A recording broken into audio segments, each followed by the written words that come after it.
It's going to be Australia too. They are going to win it. Stand up, Australia. Stand up, Australia, and give these boys a cheer. We are looking for the smoke at any moment. They're about to do it. They're about to cross the line. They make a final move. Here it goes. Australia too has done it.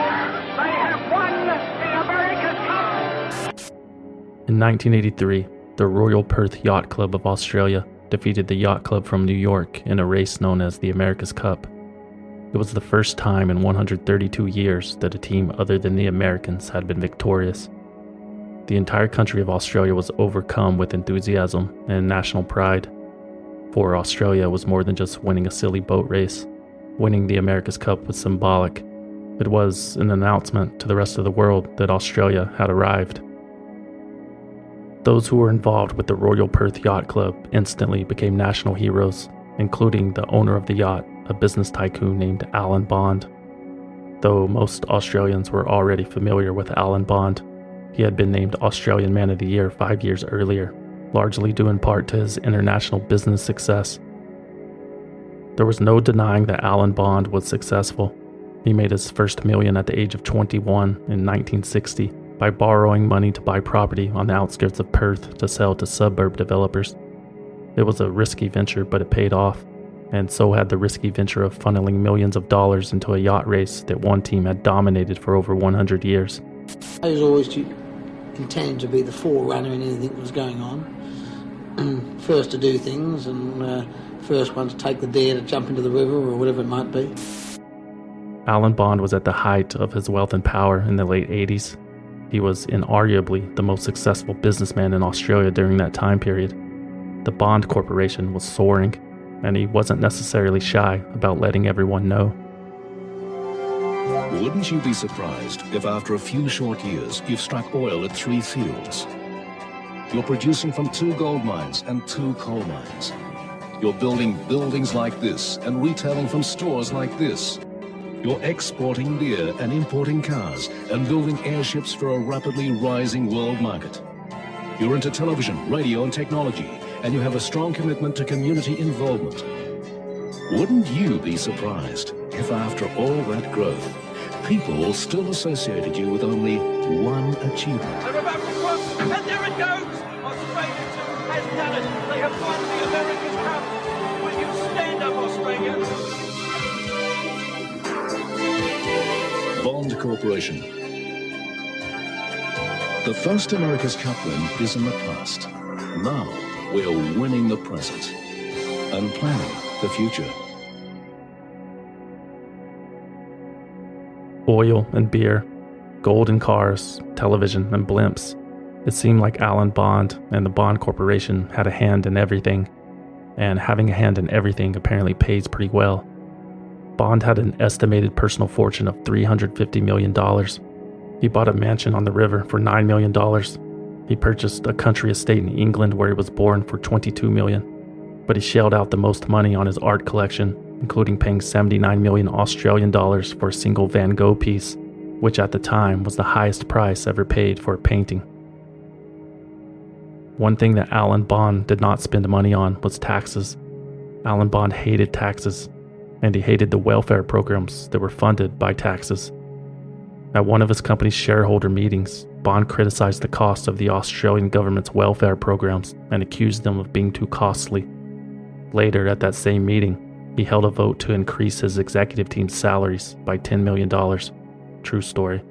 800 million is a lot of tax that consumers have to pay on beer, and oil taxes and payroll taxes and withholding tax. I think the country is overtaxed. Allan Bond definitely put his money where his mouth was. From 1981 to 1988, Bond Corporation earned $700 million in revenue and paid about $20 million in taxes, less than 3%. Other Australian companies at the time were paying a corporate tax rate of closer to 30%. In fact, some of Allan's companies weren't paying any taxes at all. In some cases, they were receiving tax credits and the government was paying him. Eventually, Bond legally and technically, but not physically, relocated his company headquarters to the Cook Islands, where the foreign corporate tax rate was 0%. What a patriot. Allan Bond was criticized heavily by certain members of the press and the Australian public when they were made aware of his tax-dodging ways. Others chose to look the other way. Besides, the man had won the America's Cup. He had contributed more than enough as far as they were concerned. Even Australia's Prime Minister at the time, Bob Hawke, defended Allan Bond publicly. A lot of sloppy talk going around this country at the moment, that somehow there should be no place in the concerns of a federal Labor government for the Allan Bonds of this world. Now, I want to repudiate that nonsense unequivocally. It would be an entirely perverse concept if we didn't recognise the enormous contribution of the Allan Bonds and the other great entrepreneurs and risk-takers of our country. Prime Minister Hawke was correct. Allan Bond was a risk-taker, and it would come back to haunt him. After Rothwell's merchant bank collapsed after the 1987 stock market crash, Allan Bond found himself under investigation for securities violation.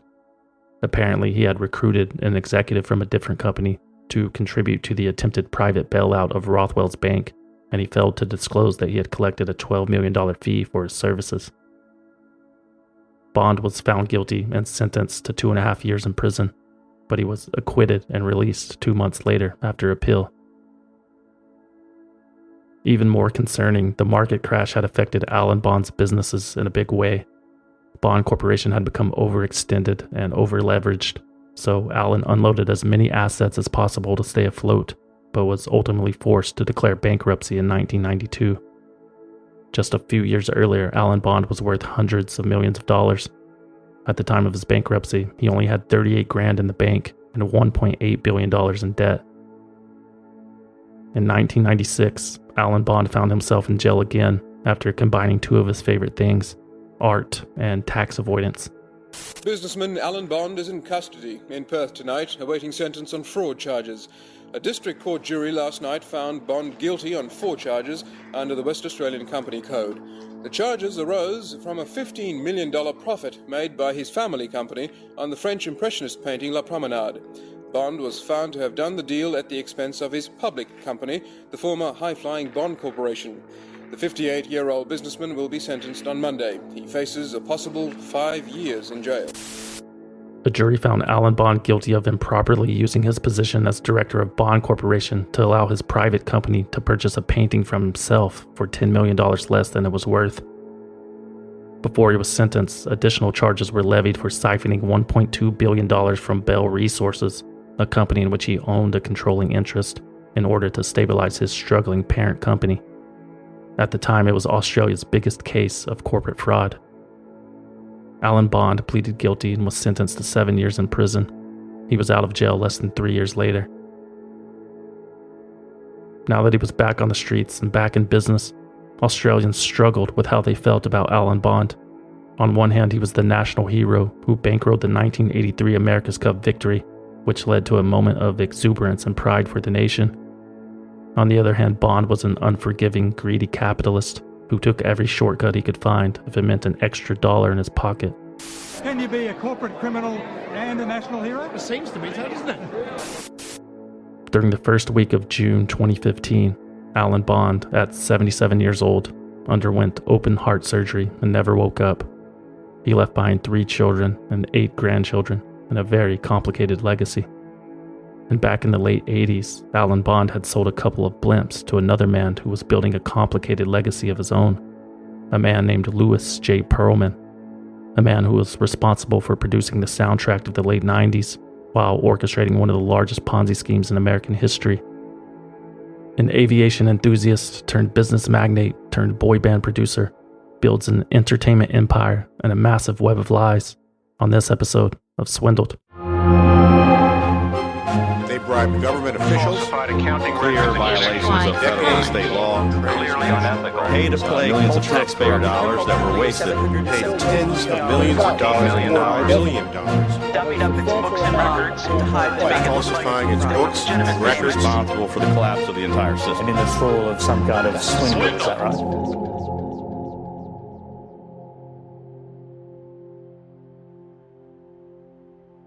Louis J. Pearlman started his first business in the early 60s in Flushing, Queens, New York, when he was just 8 years old. Little Lou had constructed a makeshift lemonade stand near a bus stop in his neighborhood, where he sold his home brew to parched commuters for 7 cents a cup. A price that Lou had strategically developed after realizing that most people carried with them only dimes and nickels. Lou had discovered that almost everyone who paid with a 10-cent piece would allow him to keep the change and double his profit. That story would be almost believable if it had not originated with Lou Pearlman himself in a book he wrote in 2002 touting his success as a businessman. Pearlman's casual relationship with historical revisionism, exaggeration, and blatant dishonesty make it difficult to believe anything he has ever said. For example, Lou has also regularly boasted about, as a child, buying the local newspaper delivery routes from the older kids on his block and expanding the modest business to include door-to-door breakfast service. Those older kids, years later as adults, would deny ever selling their routes to Lou Pearlman. Even Lou Pearlman's origin story about his lifelong fascination with aviation is dubious at best. Directly across from Mitchell Gardens, the building where Lou lived with his parents, on the other side of the expressway sat the Flushing Airport, which housed one of the most recognizable aircrafts in the world, the Goodyear blimp. It's an impressive sight. The airship America, 192 feet long, almost 60 feet high, and 50 feet across, yet lighter than air, drifting to a landing at Flushing Airport. It takes a ground crew of at least 13 men to bring the blimp to a halt. The America, one of a fleet of 4 Goodyear blimps, spends the winter months at her home base in Houston, Texas. It's a fantastic ride, but unfortunately, the airship America will not be open to the public on this visit to New York. But during the winter, you can take rides on Goodyear blimps if you happen to be at one of their home bases in Houston, Los Angeles, or Miami. If you get the chance, do it. It's an experience you're not likely to forget. Lou and his upstairs neighbor, Alan Gross, would watch the Goodyear blimp take off and land from their bedroom windows at Mitchell Gardens, while listening to the pilots communicate with the ground crew on a radio they had borrowed from another kid in the building. One summer, Lou Pearlman and Alan Gross became so inspired, they traversed the expressway to visit the Goodyear hangar for an up-close look at the aircraft they admired. Lou practically begged the Goodyear crew for a ride that day, but was turned down and told that only members of the press were allowed to go up. So at home that night, Lou typed out a story about the blimp for the school newspaper. He returned to the hangar with a copy of the article the next day and scored the credentials that he needed for that free ride. That blimp ride would only add more fuel to the fire of Lou's burning desire to fly. He was at the hangar almost every day that summer, sweeping the floors, running errands, and washing equipment for $1.65 an hour. Lou was given plenty of rides on the blimp during his time there, each one more enthralling than the last. He was confident that even at that early age, he knew exactly what he wanted to do when he grew up. But apparently, the Goodyear blimp wasn't the only thing in that hangar filled with hot air. According to Alan Gross, the story about Lou Pearlman's maiden voyage on the Goodyear blimp is completely untrue. Alan Gross knows the story is untrue because it is his story.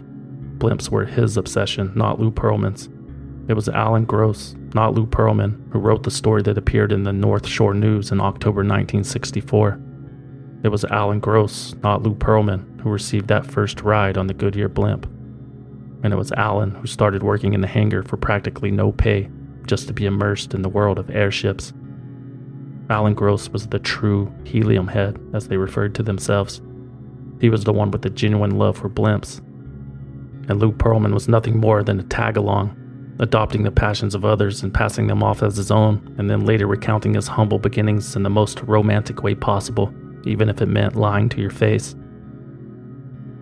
But that's Lou. He could get away with anything. Well, at home at least. Lou's mother, Renee Pearlman, spoiled him rotten. She gave her son plenty of toys to keep him occupied and happy. She gave him plenty of food, which was obvious by looking at him. At 34 years old, Renee was older than the average first-time mother in 1954, but not for the lack of trying. 2 miscarriages preceded Lou, creating an emotional blind spot that helped Renee believe that her son could do no wrong. Renee wanted to make sure that her only child loved her as much as she loved him. She chose to be willfully ignorant to any of Lou's shortcomings or misdeeds. The Pearlmans had a funny way of avoiding confrontation like that. Lou's father, Hy Pearlman, who owned a dry cleaning business, fathered a child outside of his marriage to Renee. Everyone in the neighborhood knew about it, but the family never acknowledged it in hopes that their problem would just go away. That's the Pearlman way.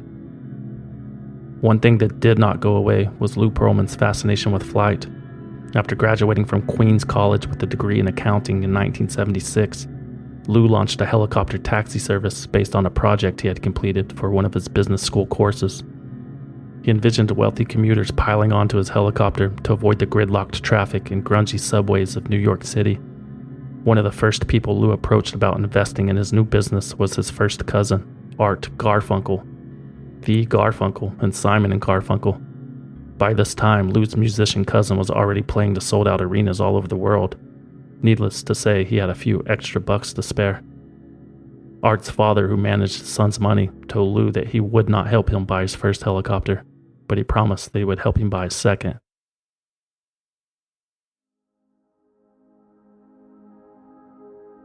Lou continued to pitch his business to anyone that would listen, including numerous bankers and investors on Wall Street, until he finally landed a bite.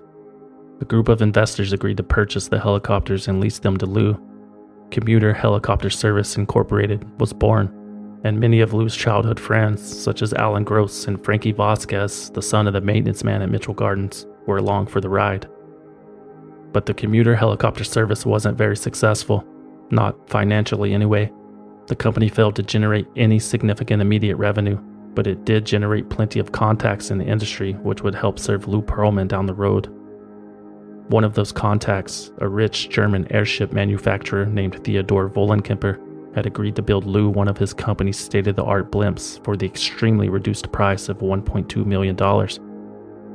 In return, Lou would help Vollenkemper expand his international travel business by using his connections to secure more flights at the New York airports.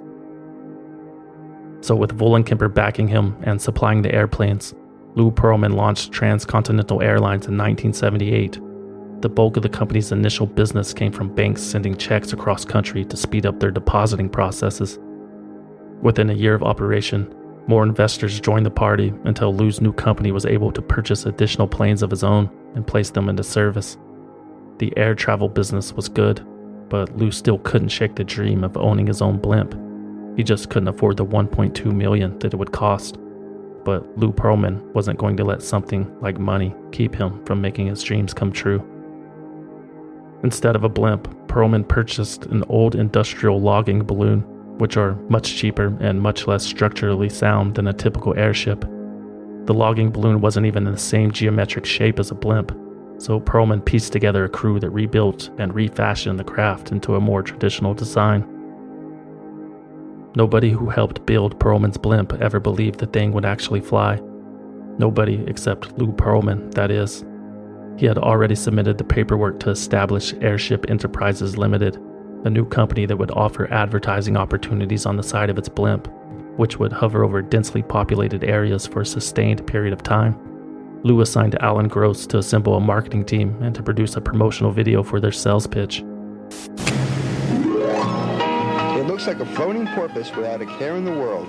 That's what some people say when they see this 200-foot-long behemoth passing gracefully overhead. Here the airship displays a German advertisement during its tour throughout European skies. Airship Enterprises Limited is presently offering advertising availability with its blimp.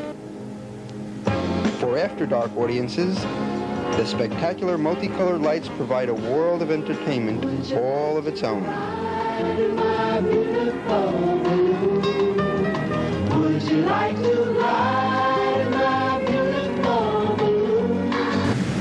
Contact Airship Enterprises Limited and see how airship advertising will help bomb out the competition so that your sales campaign can really take off.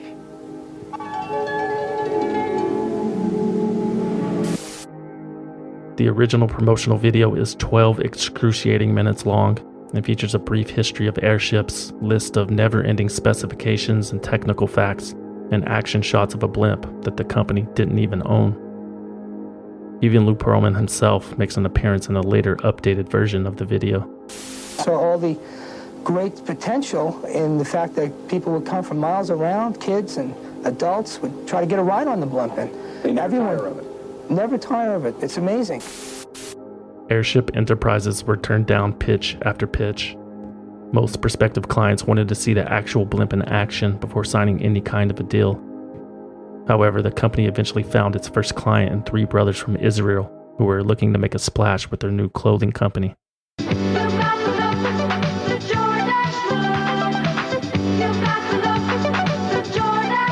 Distressed Denim by Jordache. The Nakash brothers were excited about the idea.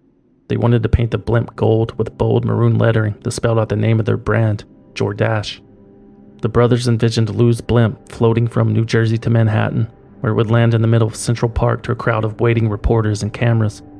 When the doors of the blimp would open, a formation of fashion models would strut out onto a catwalk, accompanied with loud music and adorned in the Jordache look.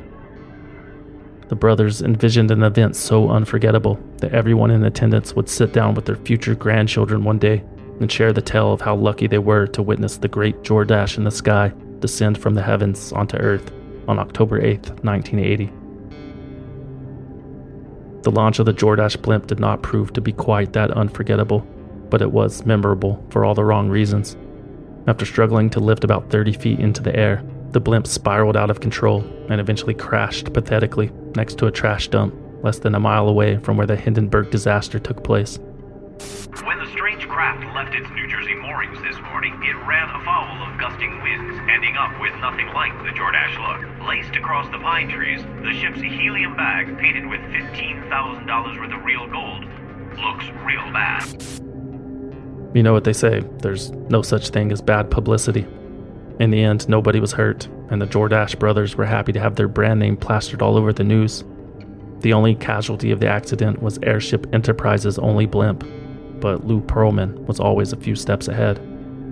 Lou had originally paid a higher premium to ensure a larger, higher quality blimp like the ones made in Germany, but when he decided to use a lower quality logging balloon instead, the insurance company failed to adjust the coverage, even after being alerted to the change via memo authored by Pearlman. Long story short, Lou Pearlman had technically covered himself, and after a few years of litigation, the insurance company agreed to pay out $2.5 million for a balloon that had only costed a few $100,000 to build, leaving many to wonder if the Jordache crash was a scam from the beginning. If it was, Lou Pearlman had gotten away with it, and he had $2.5 million to show for it. He finally had enough cash on hand to purchase one of those German blimps that he was drooling over, and he had already secured a big-time client, McDonald's, to be the first company advertised on it. One of the most recognizable floating objects has been around since 1930 and shows no sign of age. But now a European firm wants to end its domination of the skies, and we might just have a war of the blimps on our hands. 1982 was a big year for Lou Pearlman. Between his helicopter commuting business, his transcon airline and travel businesses, and his blimp business, according to Lou, he had generated over $400 million in revenue. He finally moved out of his parents' house to a penthouse in Queens. He had 3 offices in Manhattan, and yet he still had not paid one of his childhood best friends, Alan Gross, for the work he had done to help launch those businesses. Alan Gross would eventually break away from Lou in the late 80s and settle over a decade's worth of unpaid work for a single payment of $11,000. Throughout the 80s, Lou continued to raise capital for Transcontinental Airlines, which was now operating 400 jets and generating more than $80 million a year.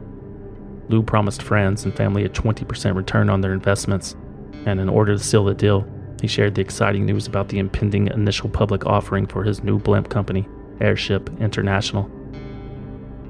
After seeing him chauffeured around town in stretch limos or driving around in his brand new cornflower blue Rolls Royce, many of those friends and family were eager to hand over their entire life savings to Lou as an investment. Everyone wanted a piece of the pie, even though it was obvious that Lou wasn't fond of sharing anything, especially pie. Unfortunately, other than a few savvy investors who pulled their funds out early, no one else would ever see a dime of that money ever again.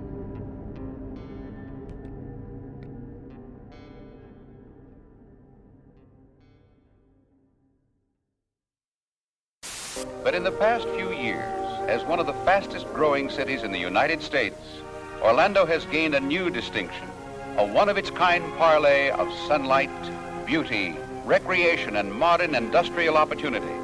It is a city of old established customs and huge new industries, as new as the day after tomorrow.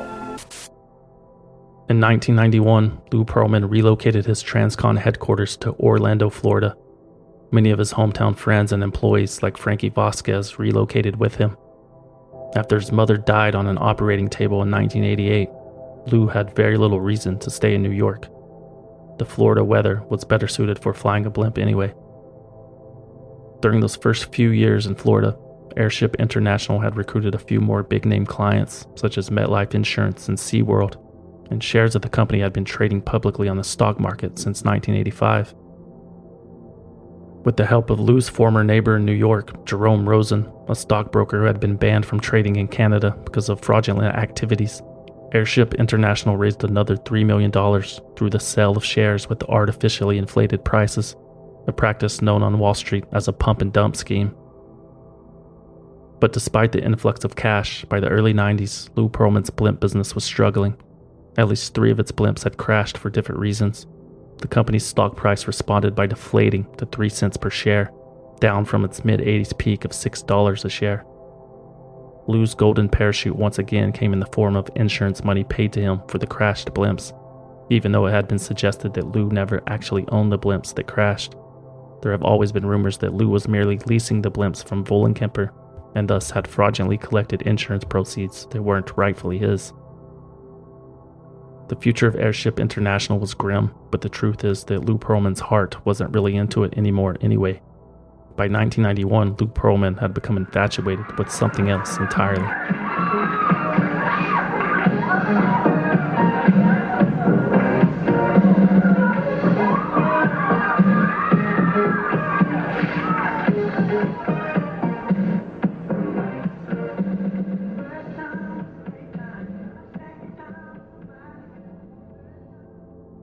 Seeing the pop group New Kids on the Block take the world by storm with their cool haircuts and catchy songs reignited Lou's love for the entertainment business, and the hundreds of millions of dollars the group was generating had certainly caught his eye as well.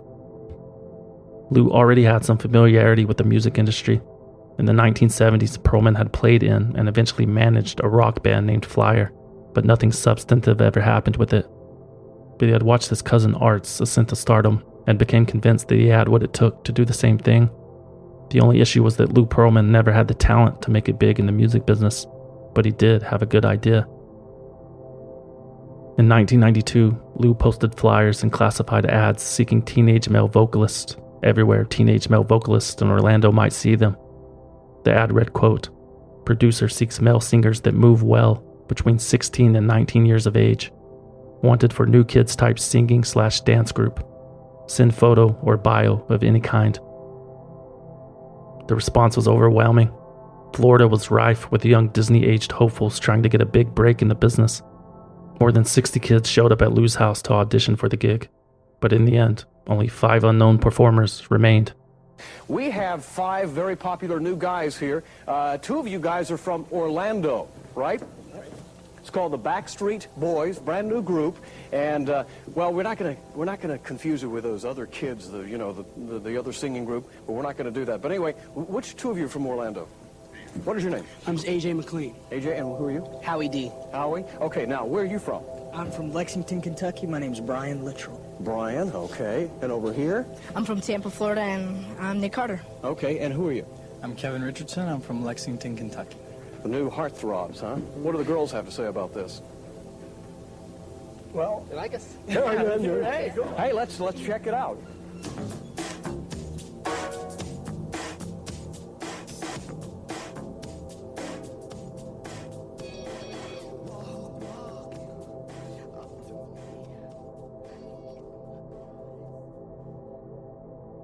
Lou Pearlman spent over $3 million preparing the Backstreet Boys for superstardom. He paid for vocal coaches, composers, choreographers, and musicians. He had an entire stage setup complete with a sound system built inside one of his recently vacant blimp warehouses. He brought in the former managers of New Kids on the Block, created his own production and distribution companies, and rented a house for the boys to live in.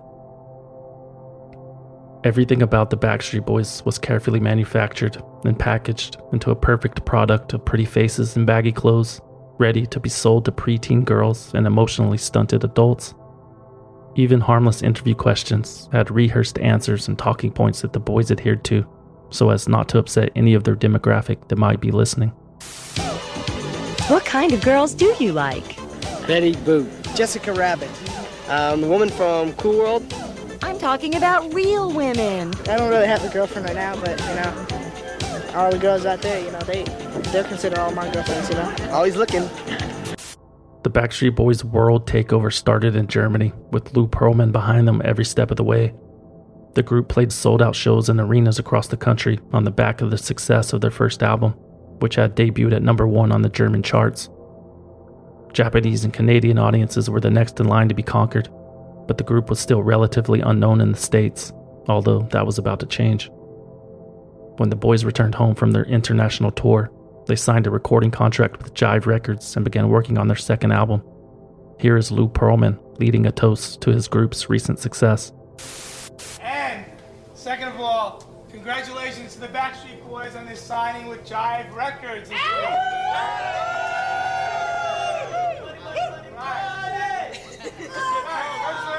And then, after we drink now, they're going to let you hear the song that they did live in New York a cappella. Without the check, we're yes!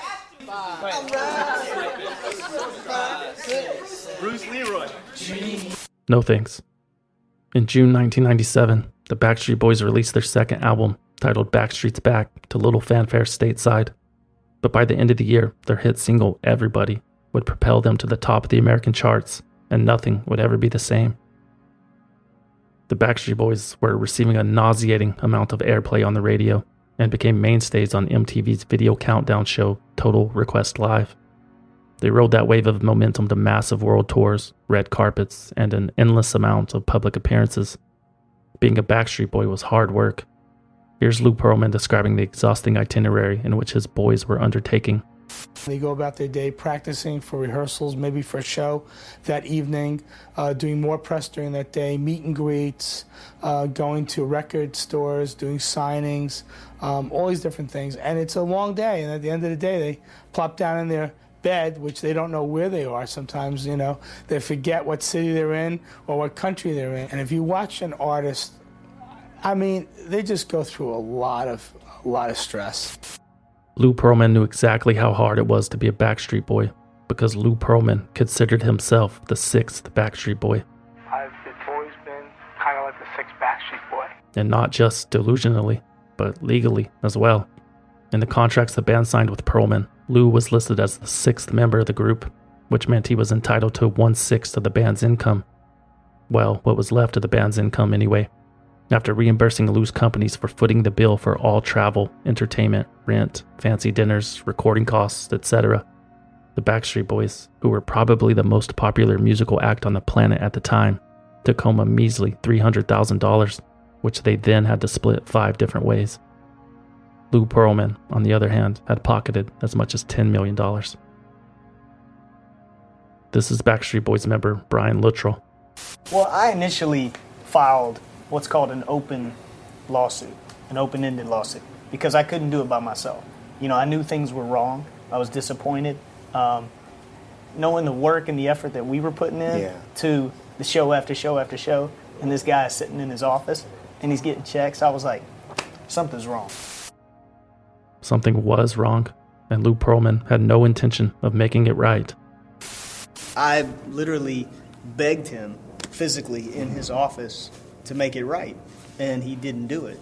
I gave him every opportunity, and then that's when all else fails, I had to, file the lawsuit. The guys jumped on, and then that's when our direction kind of went and steered the other way. Those are just things that happen when it comes to a realization of like, dang, you thought this guy was going to be for you. And yes, we are grateful, but at the same time, if greed didn't become such a part of what we were. We were just some young kids that wanted to sing and make a mark and not be marked up from all of the crap, And so our path changed. The lawsuit between the Backstreet Boys and Lou Pearlman was settled out of court in 1998 for an undisclosed amount, and the relationship was damaged beyond repair. the boys were left to reconcile their gratitude for the man that gave them a chance with their hatred of the man that took advantage of them and ripped them off for millions of dollars. This is Backstreet Boy A.J. McLean. And to find out he's been a con man this whole time makes you think, was anything ever true? Anything you ever said to us or did for us was it all really true, or was it half and half, or was it all bullshit? The Backstreet Boys released their third album, Millennium, in 1999 without six-member Lou Pearlman. The album debuted at number 1, selling more than 1 million copies in its first week. As of today, the Backstreet Boys are the top-selling boy band of all time, with over 130 million records sold worldwide. Lou Pearlman, on the other hand, was already years in the process of testing his boy band formula. By the time he parted ways with the Backstreet Boys, Pearlman had another group of 5 teenagers sitting at the top of the charts. We're in sync. In sync, huh? What could that possibly mean? It was actually my mom kind of spit out the name In Sync. She thought of it, and what it means is together with our harmonies and together with our dancing. And I mean, it was a perfect name, we thought. We looked at the name after we had chosen the name, and it was kind of funny because we realized that the last letters of each of our first names actually spelled In Sync. It's like Justin for the N, and Chris for the S, Joey for the Y, Lanston for the N, and JC for the C. And that smells in. Thanks for that explanation, super young and awkward Justin Timberlake. After the Backstreet lawsuit made headlines, it didn't take long for the NSYNC boys to figure out that they were getting a raw deal from Lou as well. The group had sold a total of 4 million albums in 1998, but were living on a cash per diem of $35 each per day. NSYNC spent much of 1999 trying to renegotiate their contract to no avail. With the help of their lawyers, they eventually found a loophole in their contract that allowed them to sign with a different record label. Pearlman sued the band for breach of contract for $150 million, to which NSYNC countersued for the same reason for $25 million. The lawsuit was settled in December 1999 for an undisclosed amount, and just like the Backstreet Boys, NSYNC would follow up their legal battle with Lou Pearlman with the release of their most successful album, which they released in the year 2000, appropriately titled No Strings Attached. Lou Pearlman wasn't worried.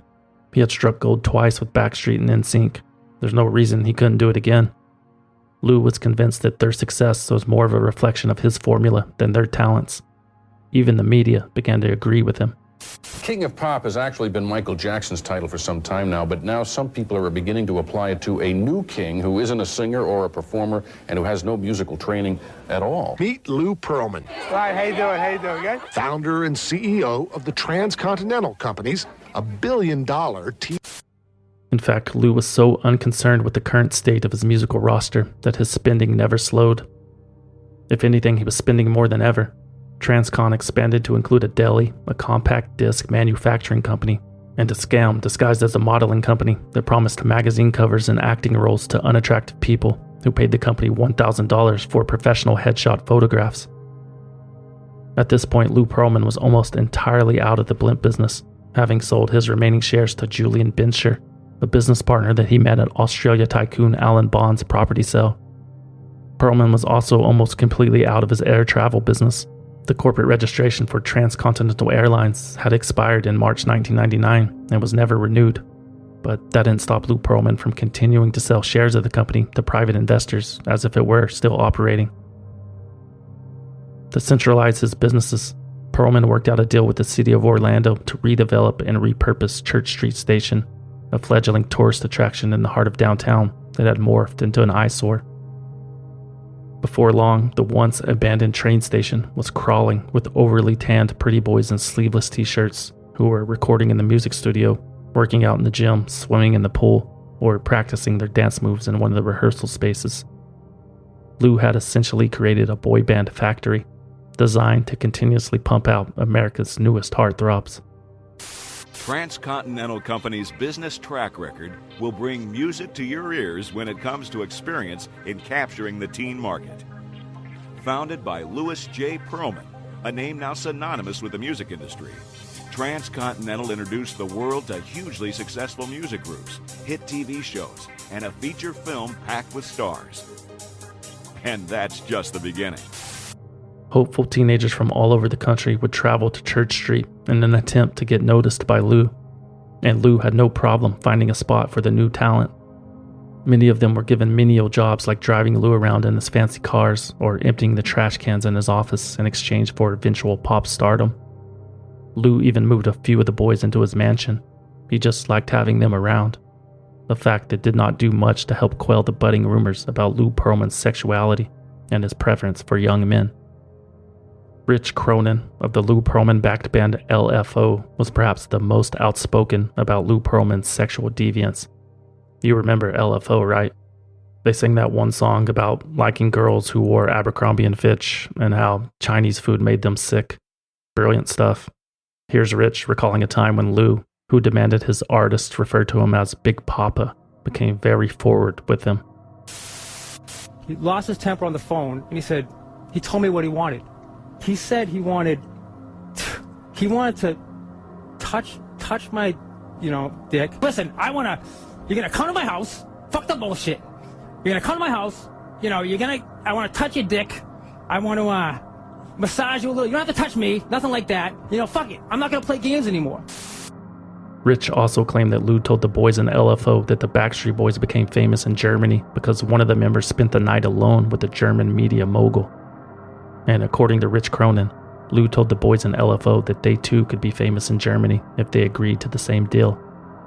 And since Lou Pearlman knew exactly what this mysterious man from Germany wanted, he offered to practice on the boys so that they would know what to expect. Some of Lou's boys have told stories about hands on thighs, massages, naked wrestling matches, weird late-night bedroom visits, and more. But despite these allegations, no charges were ever levied against Lou Pearlman related to sexual misconduct. Many of the highest-ranking members of his stable, including Lance Bass, have denied experiencing or being aware of Lou's rumored predatory behavior. Most of the accusers were simply dismissed as bitter rejects or failures of Pearlman's pop music factory. Besides, Lou Pearlman had a longtime girlfriend named Tammy Hilton. Lou met Tammy in 1996 when she was assigned as his at-home nurse after a cyst on his liver had ruptured, almost killing him. Since his mother had died as a result of post-surgery complications, Lou Pearlman was terrified of going under the knife and refused all required operations. Luckily, Lou survived without them, thanks in part to his nurse and new girlfriend Tammy, whom he would never share a bed with in the 10 years that the two were acquainted. Totally normal. Lou Pearlman's last hurrah in the music industry came in 1999 when he partnered with ABC and MTV to create a TV show called Making the Band, which embarked on a reality show-style nationwide search to build the next big boy band. Lou named the band O-Town as an ode to his adopted hometown of Orlando, for which he had been given the key. O-Town never garnered near the amount of attention nor money as Lou's previous projects, and he would never get the opportunity at making another one, because his aviation and pop music empire was about to be exposed for what it really was, a massive fraud.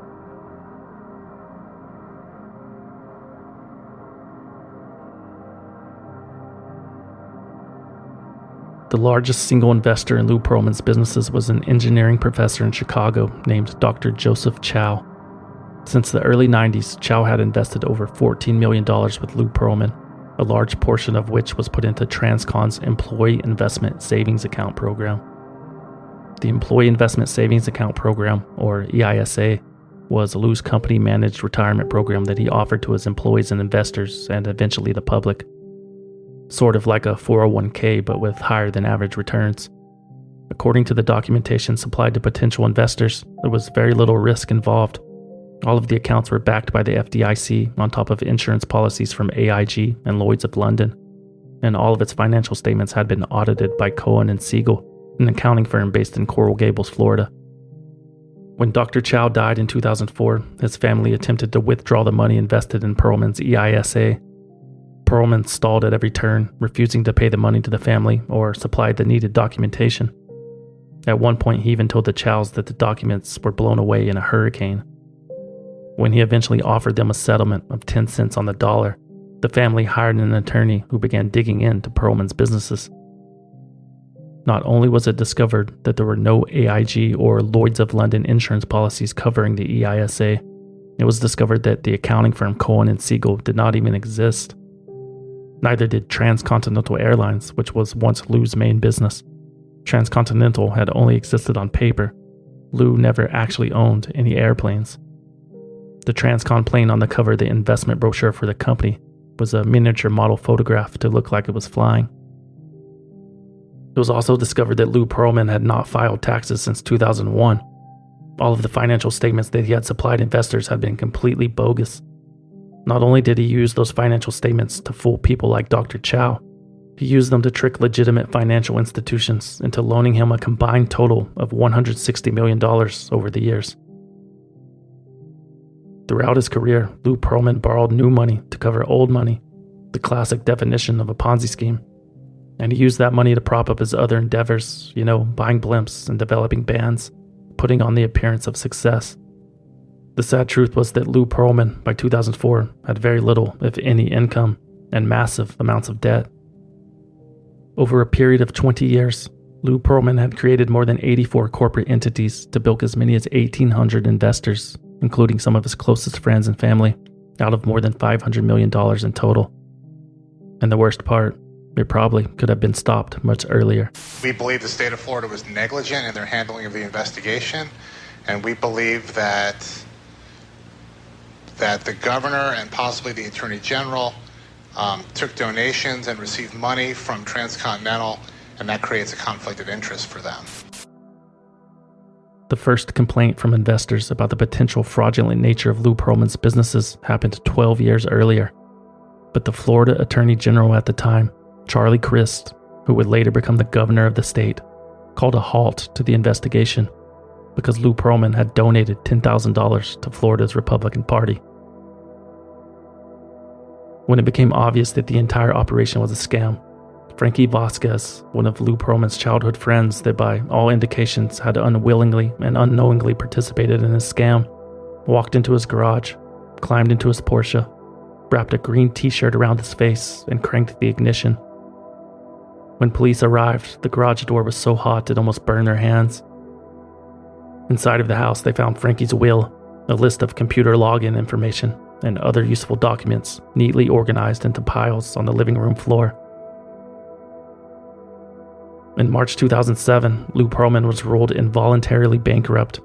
His home and offices were raided, his assets were seized and auctioned off. There were no more mansions or fancy cars or expensive watches, no more airships or serenades from boys with shiny earrings and gelled hair. There was no more Big Papa. Figuratively and literally, Lou Pearlman had disappeared months ago. Apparently, Lou Pearlman spent the next 6 months traveling the world, avoiding his inevitable arrest. He went to Germany, to Spain, to Panama, to Singapore, before he eventually landed in Indonesia, where he was spotted at a buffet of all places by a German tourist and reported to the FBI on June 14, 2007. As of 0600 this morning, a flight came in from Bali, continental flight, and Mr. Louis J. Pearlman was on board, and he was arrested officially by the FBI approximately 6 o'clock when the flight landed. He was brought to our office here around 1 o'clock this afternoon for arraignment, initial appearance. It was discovered that while Lou was on the lam, he posed as a phony German bank and filed a $5 million claim against his own company that was currently being liquidated in bankruptcy, the last act of a desperate man. Pearlman was in complete denial about his situation, at least publicly. He told everybody that would listen that he expected the charges to be dropped, and he asked the judge for phone and internet access so he could continue promoting his bands. Yet on March 3, 2008, Lou Pearlman faced reality and pleaded guilty to money laundering, bank fraud, bankruptcy fraud, and investment fraud. When determining Pearlman's sentence, Judge G. Kendall Sharp read letters and listened to testimony from some of Lou's victims. Like Lois Nevler, Lou's cousin, she told the judge, quote, "Lou stole from me my financial future by performing a scam which is unfathomable for me to imagine. I cannot reiterate enough how violated I feel. Please do not be lenient on him. He does not deserve it." When Etta Reynolds took the stand and shared with Judge Sharp how her husband, before his death, had invested more than $3 million into EISA. She described to the courtroom how tears were running down her husband's face when he found out he had lost it all. Her husband realized that he would not be able to provide for his family after he was gone. She described how he looked at her and told her, quote, "I've lost all of my self-confidence." There were other stories of 80-year-old retirees who could no longer afford health insurance. Stories of younger retirees losing everything and returning to work new jobs, sometimes two, which they would probably continue to do until their dying days. Quote, "Mr. Pearlman has ruined my life. No amount of money would restore my dignity or peace." Lou Pearlman was given the maximum sentence of 25 years for his crimes. As part of his plea deal, Lou was given a 1-month reduction in sentence for every $1 million that he returned. All of the funds recovered from the sale of Pearlman's assets would be returned to his victims. But needless to say, his victims weren't satisfied. This hasn't really affected me personally, but has affected my grandchildren, because that money was there for their college education. It's gone. No, it doesn't go far enough for me. I lost what I lost. 4 cents on the dollar is nothing. I mean, it's my retirement. It's gone. Even if he gets the money back, he should be put in jail and kept in jail until he dies. That lady would receive her wish. On August 19th, 2016, Lou Pearlman died in a prison in Texarkana, Texas at 62 years old. And get this, he died of complications as a result of surgery, just like his mother, and just like Allan Bond. Full circle. Lou Pearlman's artist. He was Big Papa. He was a creative, energetic entrepreneur in the music industry. To others, he was the biggest swindler and con man in the history of Florida. Swindled is written, researched, produced, and hosted by me, a concerned citizen, with music by Ethan Helfrich.